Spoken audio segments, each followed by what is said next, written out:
It's like a curtain raiser. That curtain raiser.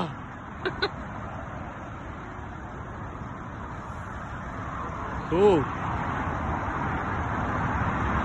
ਲਓ ਵੀ ਚੱਕੋ ਵੀਰੋ ਸਾਡੇ ਲਮੈਂਗਟਨ ਤੇ ਵਾਰਿਕ ਦੇ ਜਿਹੜੇ ਗੋਰੇ ਫਾਰਮਰ ਆ ਉਹਨਾਂ ਦੀ ਸਪੋਰਟ ਵੀ ਆਪਣੇ ਇੰਡੀਅਨ ਫਾਰਮਰਾਂ ਦੇ ਨਾਲ ਪੂਰੀ ਆ ਤੇ ਉਹਨਾਂ ਨੂੰ ਵੀ ਪਤਾ ਆ ਵੀ ਕੀ ਹੋ ਰਿਹਾ ਆ ਇੰਡੀਆ ਦੇ ਵਿੱਚ ਗਲਤ ਹੋ ਰਿਹਾ ਇਸ ਲਈ ਉਹ ਵੀ ਸਾਡੀ ਸਪੋਰਟ ਦੇ ਵਿੱਚ ਆ ਗਏ ਆ ਤੇ ਬਹੁਤ ਬਹੁਤ ਧੰਨਵਾਦ ਇਹਨਾਂ ਦਾ ਇੱਦਾਂ ਦੀ ਹੈਲਪ ਚਾਹੀਦੀ ਆ ਸਾਨੂੰ ਦੁਨੀਆ ਭਰ ਦੇ ਲੋਕਾਂ ਤੋਂ। ਕਿਚ ਕਹੀਏ ਟੀਵੀ ਚੈਨਲ ਦੇ तमाम ਦਰਸ਼ਕਾਂ ਨੂੰ ਮੇਰੇ ਜਾਣੇ ਡਾਕਟਰ ਸਵਰਨਜੀਤ ਕੌਰ ਵੱਲੋਂ ਪਿਆਰ ਭਰੀ ਸਤਿ ਸ਼੍ਰੀ ਅਕਾਲ, ਗੁਰਫਤਿਹ, ਨਮਸਕਾਰ ਤੇ ਆਦਾਬ। ਅੱਛਾ ਜੀ ਪਿਆਰੇ ਦਰਸ਼ਕੋ, ਅੱਜ ਅਸੀਂ ਕਿਸਾਨ ਅੰਦੋਲਨ ਦੇ ਉਸ ਪਹਿਲੂ ਬਾਰੇ ਗੱਲ ਕਰਾਂਗੇ ਜੋ ਅੱਜ ਇਸ ਦਾ ਰੂਪ ਸਾਨੂੰ ਦਿਖਾਈ ਦੇ ਰਿਹਾ ਹੈ। ਗੱਲ ਪੰਜਾਬੀ ਸੂਬੇ ਤੋਂ ਚੱਲੀ ਸੀ। ਪੰਜਾਬ ਦੇ ਕਿਸਾਨਾਂ ਨੇ ਜਦੋਂ ਇਹ ਮਹਿਸੂਸ ਕੀਤਾ ਕਿ ਉਹਨਾਂ ਦੀ ਹੋਂਦ ਤੇ ਖਤਰਾ ਬਣ ਗਿਆ ਹੈ ਤਾਂ ਉਹ ਘਰਾਂ ਵਿੱਚੋਂ ਨਿਕਲ ਤੁਰੇ ਆਪਣੇ ਹੱਕਾਂ ਦੀ ਖਾਤਰ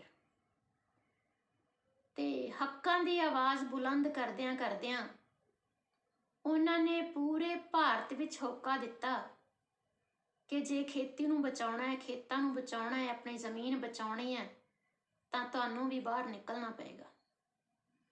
ਤੇ ਉਸ ਆਵਾਜ਼ ਨੇ ਇੱਕ ਹਨੇਰੀ ਲਿਆ ਦਿੱਤੀ। ਹੁਣ ਭਾਰਤ ਦੇ ਤਕਰੀਬਨ ਹਰ ਸੂਬੇ ਦਾ ਕਿਸਾਨ ਦਿੱਲੀ ਵੱਲ ਵਹੀਰਾਂ ਘੱਤ ਕੇ ਆ ਰਿਹਾ। ਇੱਥੋਂ ਤੱਕ ਕਿ ਮੋਦੀ ਦੇ ਗੁਜਰਾਤ ਵਿੱਚ ਵਸਦੇ ਕਿਸਾਨ ਵੀ ਬੜੀ ਦ੍ਰਿੜਤਾ ਦੇ ਨਾਲ ਮੋਦੀ ਦੇ ਉਹਨਾਂ ਕਾਲੇ ਕਾਰਨਾਮਿਆਂ ਦੀ ਗੱਲ ਕਰਦੇ ਹੋਏ ਦਿੱਲੀ ਬਾਰਡਰ ਤੇ ਪਹੁੰਚੇ ਹਨ। ਇਹ ਕਿਸਾਨ ਅੰਦੋਲਨ ਕੇਵਲ ਤੇ ਕੇਵਲ ਭਾਰਤ ਦਾ ਹੀ ਨਹੀਂ ਸਗੋਂ ਪੂਰੇ ਜਗਤ ਦਾ ਅੰਦੋਲਨ ਬਣ ਗਿਆ। ਕਿਸਾਨ ਅੰਦੋਲਨ ਨਾਲੋਂ ਇਹ ਜਨ ਅੰਦੋਲਨ ਜ਼ਿਆਦਾ ਹੋ ਗਿਆ। ਕਾਰਨ ਇਹਦੇ ਪਿੱਛੇ ਹੀ ਹੈ ਕਿ ਜਿਸ ਤਰ੍ਹਾਂ ਕੇਂਦਰ ਸਰਕਾਰ ਬੀਜੇਪੀ ਸਰਕਾਰ ਆਪਣੀ ਬ੍ਰਾਹਮਣੀ ਵਿਚਾਰਧਾਰਾ ਨੂੰ ਹਰ ਥਾਂ ਤੇ ਫੈਲਾਉਣ ਦਾ ਯਤਨ ਕਰ ਰਹੀ ਹੈ। ਮੈਂ ਬ੍ਰਾਹਮਣ ਜਾਂ ਹਿੰਦੂ ਦੇ ਵਿਰੁੱਧ ਨਹੀਂ, ਮੈਂ ਇਹਨਾਂ ਦੀ ਵਿਚਾਰਧਾਰਾ ਦੇ ਵਿਰੁੱਧ ਹਾਂ ਜਿਹੜੀ ਇਹ ਨਫ਼ਰਤ ਦੀ ਨੀਤੀ ਫੈਲਾ ਰਹੇ ਹੈ, ਨਫ਼ਰਤ ਦੀ ਰਾਜਨੀਤੀ ਕਰ ਰਹੇ, ਮੈਂ ਉਸ ਦੇ ਵਿਰੁੱਧ ਹਾਂ। ਜਦੋਂ ਅਸੀਂ ਹਰ ਪਾਸੇ ਇਹ ਨਫ਼ਰਤ ਦੀਆਂ ਲੂਆਂ ਚੱਲਦੀਆਂ ਦੇਖਦੇ ਹਾਂ ਤੇ ਹਰ ਕੋਈ ਡਰਦੇ ਮਾਰੇ ਦਬ ਕੇ ਚੁੱਪ ਕਰਕੇ ਬੈਠ ਜਾਂਦਾ ਰਿਹਾ ਤਾਂ ਇਹਨਾਂ ਨੂੰ ਲੱਗਿਆ ਕਿ ਸ਼ਾਇਦ ਅਸੀਂ ਸਭ ਨੂੰ ਹੀ ਦਬਾ ਲਵਾਂਗੇ। ਤੇ ਜਦੋਂ ਮੋਦੀ ਨੇ ਦੁਬਾਰਾ ਆਪਣਾ ਰਾਜ ਭਾਗ ਸੰਭਾਲਿਆ, ਰਾਜ ਭਾਗ ਹੀ ਕਵਾਂਗੇ ਕਿਉਂਕਿ ਬਹੁਤ ਸਮਤੀ ਦੇ ਨਾਲ ਆਇਆ ਨਾ, ਜਦੋਂ ਇਹਨੇ ਦੁਬਾਰਾ ਰਾਜ ਭਾਗ ਸੰਭਾਲਿਆ ਤੇ ਆਪਣੀ ਤਾਜਪੋਸ਼ੀ ਤੋਂ ਬਾਅਦ ਇਹਨੂੰ ਲੱਗਿਆ ਕਿ ਹੁਣ ਮੈਨੂੰ ਕੌਣ ਰੋਕ ਲਊਗਾ, ਮੈਂ ਤਾਂ ਕੁਝ ਸਾਲਾਂ ਦੇ ਵਿੱਚ ਹੀ ਇੱਥੇ ਹਿੰਦੂ ਰਾਸ਼ਟਰ ਕਾਇਮ ਕਰਕੇ ਦਿਖਾਊਂਗਾ।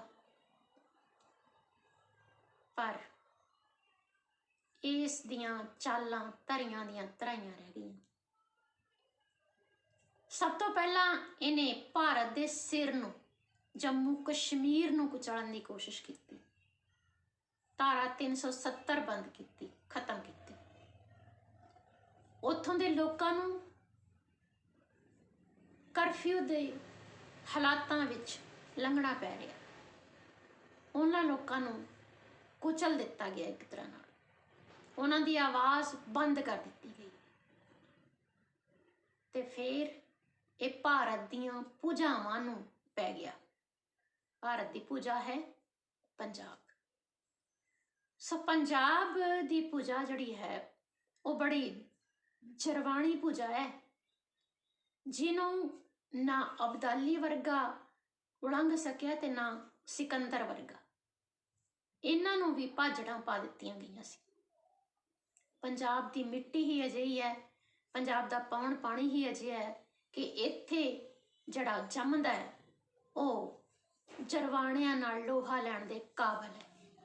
ਫਿਰ ਉਹ ਭਾਵੇਂ ਵਿਦੇਸ਼ੀ ਜਰਵਾਣੇ ਹੋਣ ਤੇ ਭਾਵੇਂ ਅੰਦਰੂਨੀ ਸਾਡੇ ਡਾਕੂ ਹੋਣ।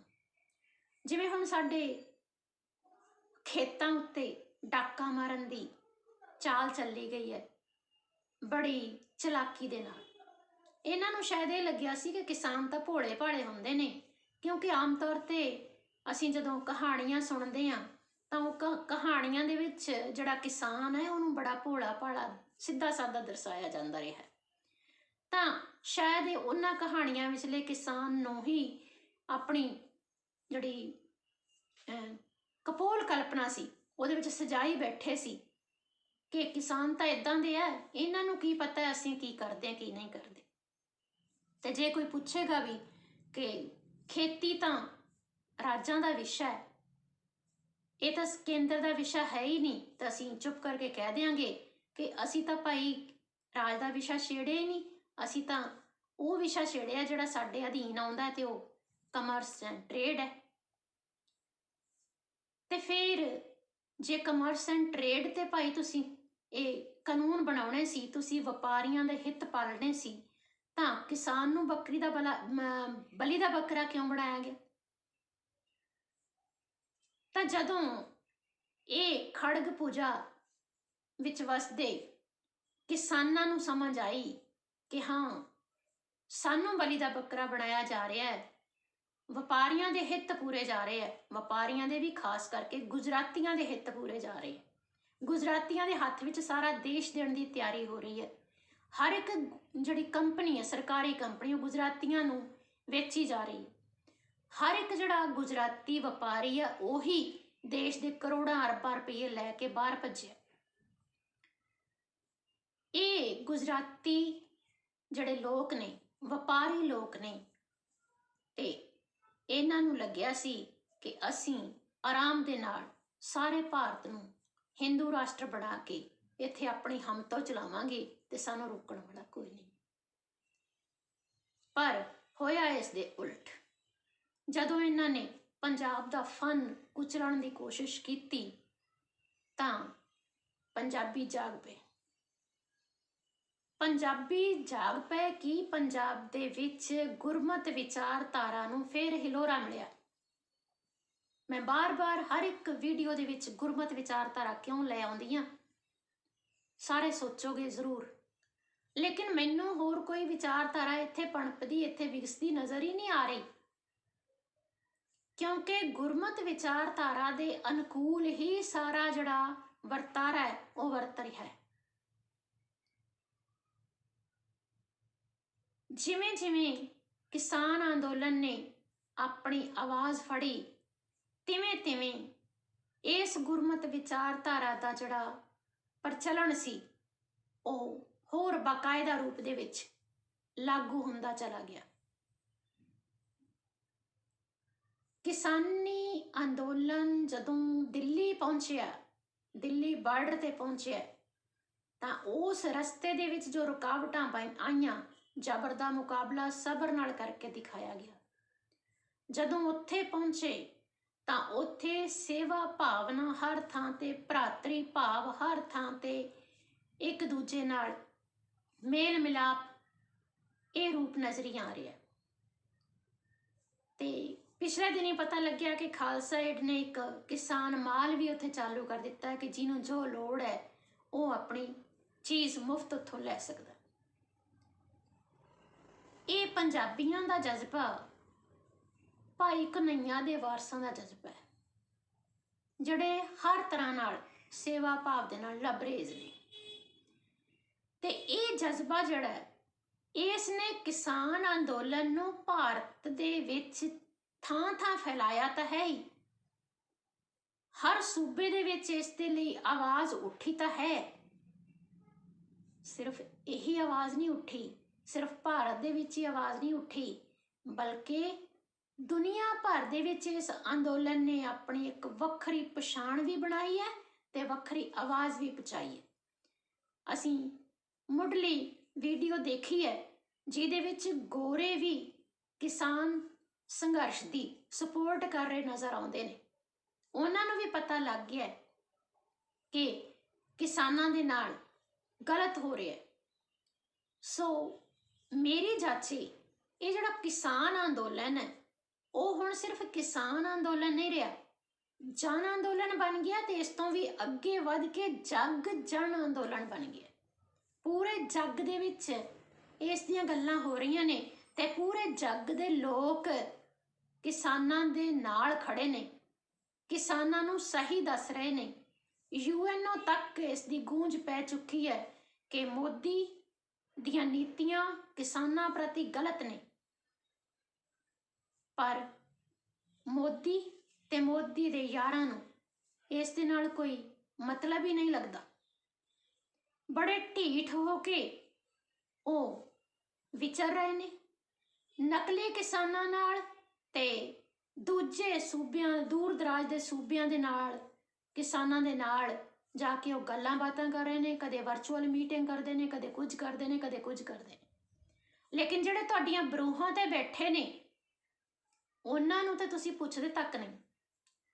ਤੇ ਜੇ ਉਹਨਾਂ ਨੂੰ ਪ੍ਰੇਮ ਪੱਤਰ ਵੀ ਲਿਖਦੇ ਹੋ ਤੇ ਉਹਨਾਂ ਦੇ ਪਾਲੇ 'ਚ ਗੇਂਦ ਸੁੱਟਦੇ ਹੋ ਕਿ ਆਪਣੇ ਤੌਰ ਤੇ ਤੁਸੀਂ ਤਰੀਕ ਦੱਸੋ, ਆਪਣੇ ਤੌਰ ਤੇ ਤੁਸੀਂ ਸਮਾਂ ਦੱਸੋ। ਜਿਹੜੇ ਤੁਹਾਡੇ ਤੌਖਲੇ ਨੇ ਉਹ ਅਸੀਂ ਦੂਰ ਕਰਾਂ। ਅਜੇ ਤੌਖਲੇ ਵਿੱਚ ਹੀ ਰਹਿ ਗਏ। ਤੁਹਾਨੂੰ ਅਜੇ ਇੰਨੀ ਸਮਝ ਨਹੀਂ ਆਈ ਕਿ ਜਿਹੜੇ ਕਿਸਾਨ ਇਹਨਾਂ ਕਾਨੂੰਨਾਂ ਨੂੰ ਬੁੱਢੋਂ ਸੁੱਢੋਂ ਰੱਦ ਕਰਵਾਉਣਾ ਚਾਹੁੰਦੇ ਨੇ ਉਹਨਾਂ ਦੇ ਤੌਖਲੇ ਦੂਰ ਕਰਨ ਲੱਗੇ ਹੋ ਤੁਸੀਂ।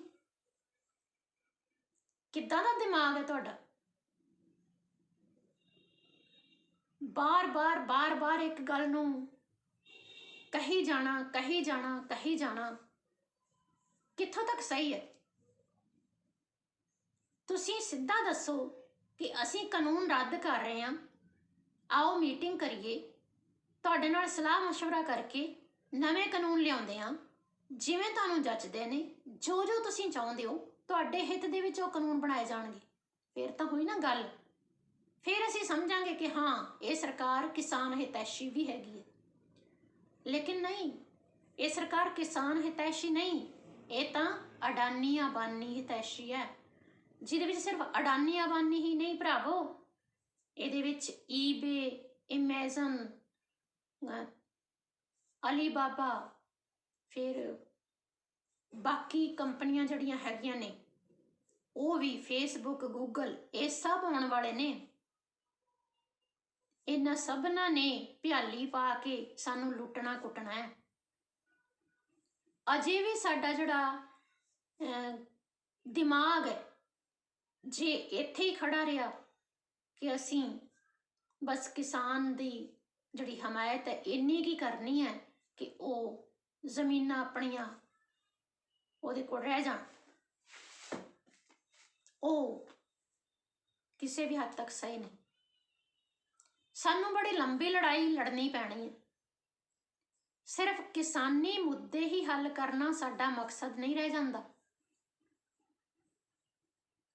ਇਸ ਤੋਂ ਅੱਗੇ ਚੱਲ ਕੇ ਸਾਨੂੰ ਆਪਣੇ ਦੇਸ਼ ਦੀ ਕਿਸਮਤ ਬਦਲਣ ਵਾਸਤੇ EVM ਵਰਗੀਆਂ ਮਸ਼ੀਨਾਂ ਦੇ ਬਾਈਕਾਟ ਵਾਸਤੇ ਵੀ ਲੜਾਈ ਲੜਨੀ ਪੈਣੀ ਹੈ, ਕਿਉਂਕਿ ਜੋ ਕੁਝ ਵੀ ਹੁਣ ਵਾਪਰ ਰਿਹਾ ਹੈ ਇਹ EVM ਦੀ ਬਣੀ ਸਰਕਾਰ ਦੇ, EVM ਦੁਆਰਾ ਬਣਾਈ ਸਰਕਾਰ ਦੇ ਕਾਰਨ ਵਾਪਰ ਰਿਹਾ ਹੈ।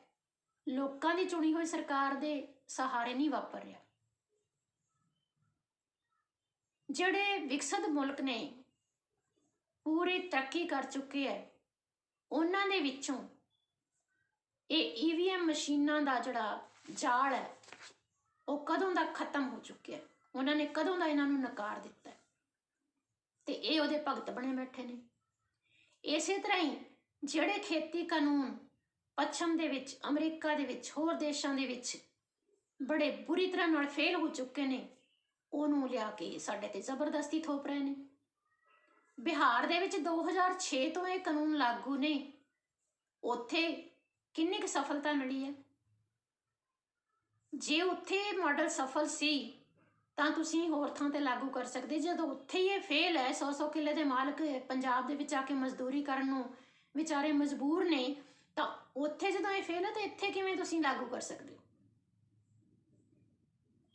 ਪਰ ਉਹ ਕਹਿੰਦੇ ਨਾ ਕਿ ਮੈਂ ਨਾ ਮਾਨੋ ਦੀ ਇੱਕ ਜ਼ਿੱਦ ਹੁੰਦੀ ਹੈ, ਤੇ ਸ਼ਾਇਦ ਮੈਂ ਨਾ ਮਾਨੋ ਇਸ ਕਰਕੇ ਵੀ ਹੈ ਕਿ ਅਡਾਨੀਆਂ ਅੰਬਾਨੀਆਂ ਨੇ ਬਾਂਹ ਮਰੋੜੀ ਹੋਈ ਹੈ, ਜਿਨ੍ਹਾਂ ਨੇ ਪੇਟੀਆਂ ਭਰ ਭਰ ਕੇ ਤੁਹਾਡੇ ਤੇ ਪੈਸਾ ਲਾਇਆ ਹੈ, ਤੁਹਾਨੂੰ ਚੋਣਾਂ ਜਿਤਾਈਆਂ ਨੇ, ਉਹ ਤੁਹਾਡੇ ਤੋਂ ਕੁਝ ਤਾਂ ਮੰਗਣਗੇ ਹੀ। ਸੋ ਲੱਗਦਾ ਇਹ ਹੈ ਕਿ ਉਹਨਾਂ ਦੀ ਇਹ ਸ਼ਾਇਦ ਚਿਰੋਕਣੀ ਮੰਗ ਸੀ, ਜਿਹਦੇ ਆਧਾਰ ਤੇ ਇਹਨਾਂ ਦੀਆਂ ਚੋਣਾਂ ਦੇ ਵਿੱਚ ਅਰਬਾਂ ਖਰਬਾਂ ਪੈਸੇ ਲਾਏ ਗਏ, ਰੁਪਏ ਲਾਏ ਗਏ। ਉਹ ਅਰਬਾਂ ਖਰਬਾਂ ਰੁਪਇਆ ਲਾ ਕੇ ਉਹ ਪੰਜਾਬ ਦੀ ਜ਼ਮੀਨ ਤੇ ਕਾਨੂੰਨੀ ਕਬਜ਼ਾ ਚਾਹੁੰਦੇ ਸੀ, ਤੇ ਉਹ ਕਰਨ ਵਾਸਤੇ ਮੋਦੀ ਮਜਬੂਰ ਸੀ। ਮੋਦੀ ਮੰਨ ਹੀ ਨਹੀਂ ਸਕਦਾ ਕਿ ਉਹ ਕਾਨੂੰਨ ਵਾਪਸ ਲਵੇ, ਕਿਉਂਕਿ ਪਿੱਛੋਂ ਅਡਾਨੀ ਅੰਬਾਨੀ ਨੇ ਪੂਰੀ ਤਰ੍ਹਾਂ ਇਹਦੀ ਘੰਡੀ ਮਰੋੜੀ ਹੋਈ ਹੈ। ਦੂਜੇ ਪਾਸੇ ਕਿਸਾਨ ਜਥੇਬੰਦੀਆਂ ਜਾਂ ਕਿਸਾਨ ਲੋਕ ਜਿਹੜੇ ਨੇ, ਉਹ ਵੀ ਕਿਸੇ ਤਰੀਕੇ ਵੀ ਆਪਣੇ ਆਪ ਨੂੰ ਪਿੱਛੇ ਨਹੀਂ ਕਰ ਸਕਦੇ, ਪਿੱਛੇ ਨਹੀਂ ਤੱਕ ਸਕਦੇ, ਕਿਉਂਕਿ ਉਹਨਾਂ ਦੀ ਜ਼ਿੰਦਗੀ ਮੌਤ ਦਾ ਸਵਾਲ ਹੈ। ਕੋਈ ਵੀ ਕਿਸਾਨ ਨਹੀਂ ਚਾਹੇਗਾ ਕਿ ਉਹ ਮੁਜ਼ਾਰਾ ਬਣ ਕੇ ਰਹਿ ਜਾਵੇ। ਜਿਹੜੇ ਹਾਲਾਤ ਇਸ ਵੇਲੇ ਚੱਲ ਰਹੇ ਨੇ, ਉਹਨਾਂ ਹਾਲਾਤਾਂ ਦੇ ਮੱਦੇਨਜ਼ਰ ਸੰਘਰਸ਼ ਬਹੁਤ ਲੰਬਾ ਖਿੱਚਣ ਦੀ ਉਮੀਦ ਹੈ, ਕਿਉਂਕਿ ਸਰਕਾਰ ਦਾ ਅੜੀਅਲ ਵਤੀਰਾ ਹੈ ਤੇ ਉਹ 10 ਕਿਸਾਨਾਂ ਨੂੰ ਰਹੀ ਹੈ ਕਿ ਕਿਸਾਨ ਅੜੇ ਹੋਏ ਨੇ। ਫਿਰ ਝੂਠਾ ਪ੍ਰਚਾਰ ਕੀਤਾ ਜਾ ਰਿਹਾ ਕਿ ਕੁਝ ਕੁ ਲੋਕ ਹੀ ਨੇ ਜਿਹੜੇ ਇਹ ਐਜੀਟੇਸ਼ਨ ਕਰ ਰਹੇ ਨੇ। ਸੋ ਮੇਰੀ ਸਾਰੇ ਲੋਕਾਂ ਨੂੰ ਅਪੀਲ ਹੈ ਕਿ ਵੀਰੋ ਤੇ ਭੈਣੋ, ਸਾਨੂੰ ਸਾਰਿਆਂ ਨੂੰ ਰਲ ਮਿਲ ਕੇ ਇੰਨਾ ਕੁ ਏਕਾ ਕਰ ਲੈਣਾ ਚਾਹੀਦਾ, ਇੰਨਾ ਕੁ ਉੱਥੇ ਸੰਘਰਸ਼ ਦੇ ਵਿੱਚ ਪੁੱਜਣਾ ਚਾਹੀਦਾ ਹੈ, ਮੋਰਚਿਆਂ ਦੇ ਵਿੱਚ, ਦਿੱਲੀ ਦੇ ਬਾਰਡਰਾਂ ਦੇ ਉੱਤੇ ਇੰਨੀ ਕੁ ਭੀੜ ਜਮ੍ਹਾਂ ਕਰ ਦੇਣੀ ਚਾਹੀਦੀ ਹੈ ਕਿ ਇਹਨਾਂ ਦੀਆਂ ਅੱਖਾਂ ਅੱਡੀਆਂ ਰਹਿ ਜਾਣ ਕਿ ਸਾਰਾ ਹੀ ਭਾਰਤ ਜਿਹੜਾ ਹੈ ਉੱਠ ਕੇ ਦਿੱਲੀ ਦੇ ਆਲੇ ਦੁਆਲੇ ਇਕੱਠਾ ਹੋ ਗਿਆ। ਫਿਰ ਭਾਵੇਂ ਇਹਨਾਂ ਦੀ ਅਕਲ ਟਿਕਾਣੇ ਆਵੇ।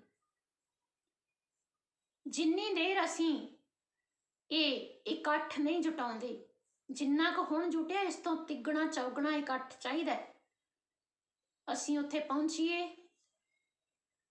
ਤੇ ਆਪਣੇ ਏਕੇ ਦਾ ਸਬੂਤ ਦਈਏ, ਆਪਣੇ ਅਨੁਸ਼ਾਸਨ ਦਾ ਸਬੂਤ ਤੇ ਅਸੀਂ ਦੇ ਹੀ ਰਹੇ ਹਾਂ।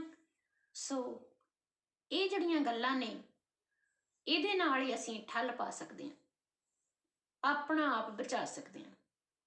ਜੇ ਅਸੀਂ ਹੁਣ ਕਾਮਯਾਬ ਨਾ ਹੋਏ ਤਾਂ ਸਾਡੀ ਭਾਵੀ ਪੀੜ੍ਹੀ ਸਾਨੂੰ ਕਦੇ ਮਾਫ ਨਹੀਂ ਕਰੇਗੀ।